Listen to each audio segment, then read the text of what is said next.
Hello and welcome back to Hippo's how-to videos. We're going to talk today about fault finding and about how to know if there's a problem with your Hippo. So one of the most common things that we have is people call us to say that their unit is not switching on.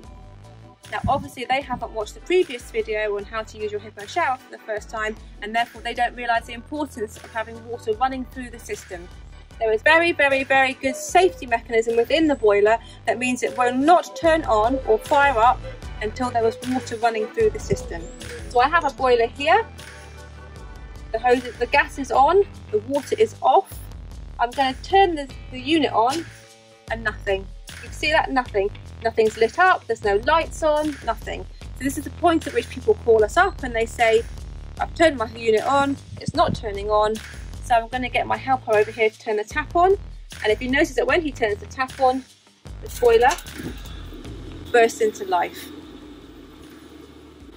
So the boiler is now on, the gas is in it, it's heating up the water. We're currently at, if we'll see the sunlight, 29 degrees. Just going to turn that off. And the boiler will keep running until the expanding hose is full, and then it will turn off. Again, because the safety feature says that even though the tap is still on, the water isn't flowing through because the expanding hose is now full. There's no water running through, therefore the unit has switched off. So again, you might look at this and think that the unit wasn't on at all, but it is. It's only on like that when we run water through it. And again, it turns off as soon as the hose is full. So another thing that you need to check before you send your shower back to us is the gas. The gas may have run out. Now the symptoms of the gas running out are the boiler trying to light but not lighting. So you hear it click, it's click, click, click, click, click, but it doesn't light. Now we have gas in our gas bottle, so I can't demonstrate us running out of gas, so instead I'm going to turn it off. So turn it off would have the same symptoms as running out of gas. So our gas is now turned off, there's no gas going in, and when I try to use my boiler, turn my hose on, you can hear it ticking because it's trying to ignite, but it can't ignite because there's no gas. So if you hear that noise, then the chances are your gas has run out. So a lot of people pick it up and shake it and they say it's not run out, I can hear water in there, but sometimes it's such a little tiny bit in the bottom. So it's definitely worth replacing your gas bottle first before you send it back. So check your gas bottle.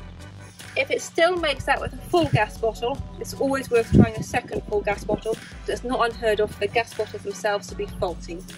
If it still doesn't work, then we might need to start thinking about your regulator or your gas hose. So if you're hearing that noise and you're hearing that tick, tick, tick, tick, tick, then the chances are its gas is not getting to the system. So another thing can be, if you haven't used your gas bottle or your regulator for a long period of time, is that there's a little diaphragm within the regulator, a little rubber diaphragm that can get a little bit stuck. In that case, it's often worth, when you're going through this, firing up, giving a little tap and just seeing if that frees it up a little bit. If it's still a problem, then give us a shout. If your shower is under a year old, we can replace your gas connectors free of charge. If it's over a year old, we do recommend that it comes in for a service. We do highly recommend an annual service for your showers. And one of the things that we do change in the annual service is the gas hose and the regulator. So whilst they're both designed to work for up to 5 years, we do know that showers get left out, sunlight degrades it, wind, rain, all of that can have a bearing on how your gas hose and your regulator stand up. So it's always worth getting these changed annually when it comes in for the service. So our showers are gas powered, they don't require any electricity. However, they do have a power source that not everyone knows about. And because of that, one of the problems that we sometimes have the showers back for is that people don't realise that they have batteries. Now, within the shower, it's the gas that feeds the flame. There's a little battery pack in here that ignites the flame. So when you hear that tick, tick, tick, tick, tick, that's a battery igniting the flame. And in here, I'll get my cameraman to come and zoom in a little bit here.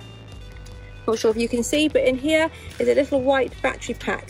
Now in there are 2 D-cell batteries. They're not funky batteries, they're not expensive batteries, they're batteries that you can get from Tesco, so they're ones that are about yay high and about yay wide. So they fit in here. So symptom of them being problematic, or run out is that you turn your shower on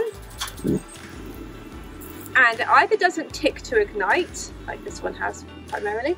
So either doesn't tick to ignite because it's not got enough power to tick, or you sometimes might find that the display starts to flash. Unfortunately, because we're videoing on a phone, it's impossible to see the display here, because the phone apparently is recording quickly or something, so it makes it look like it's flickering even when it's not.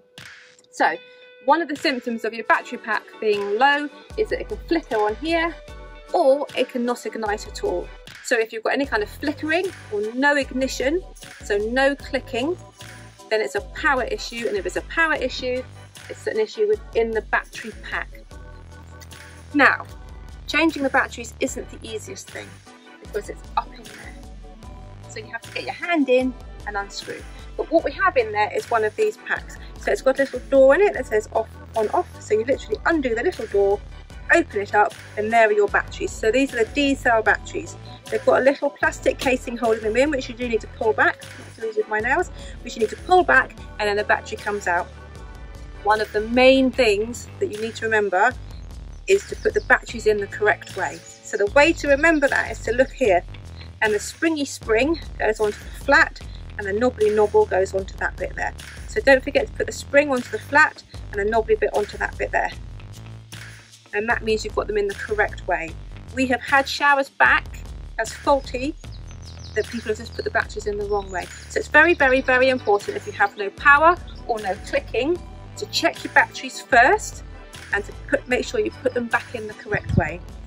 A lot of people ask us how long a set of batteries lasts. Well, that really is how long is a piece of string question, because it depends on how much you wash your pony, whether you're one of these people like me that takes a hand off, on, off, on, off, on, because every time you take your hand off, the ignition switches down, and every time you turn it back on again, it fires back up, and that all takes battery power. So if you're someone that just holds their hand on and leaves it running for half an hour, then you're going to use a lot less battery than if you're someone like me who does a squirt, gets distracted, has another squirt, puts some shampoo on, off, on, off, on, off.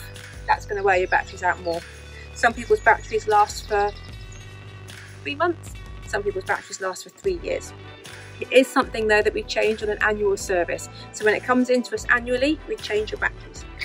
We use the Duracell ones, you can use any ones really. The other fault that there can be, if they've changed your batteries and there's still a problem, then sometimes your little connectors on your battery tray can need a bit of a wipe down.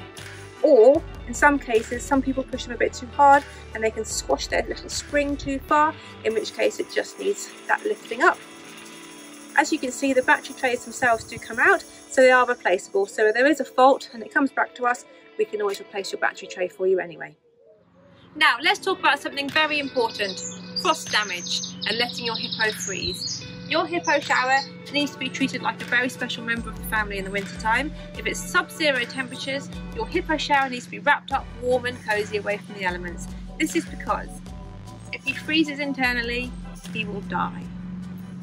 That's an exaggeration, he won't die, he's fixable, but he will crack. The heat exchanger inside will crack. Now your hippo shower is self-draining, which is brilliant because it means that he drains himself after usage. So if when you've finished, you undo your hoses, like so, it means that any leftover water in the system will drain out of the bottom. And that's really good. That means that the chances are there's no water left in there and he won't freeze. But all it takes is for one little bit of water left over in there to freeze, and it will make a crack in your heat exchanger.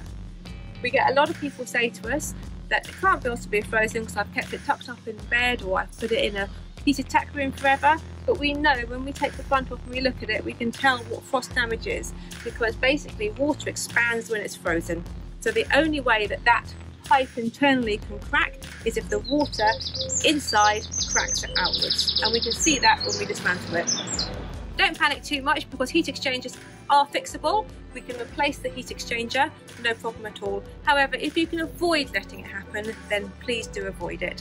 So, frost damage is not covered by your warranty, and this is because we do make it really clear that you mustn't let your hippo freeze. So it's not covered by your warranty, but we are happy to fix it if there is a problem. So water dribbling at the bottom isn't always a frost damage and heat exchanger problem. Sometimes it's just that it can just be that you haven't got your hose quite clicked on properly, Or sometimes it can be that these have come slightly unscrewed because these are on a screw fitting, so the little nozzle here is screwed on. So sometimes it can just be that the screw needs tightening.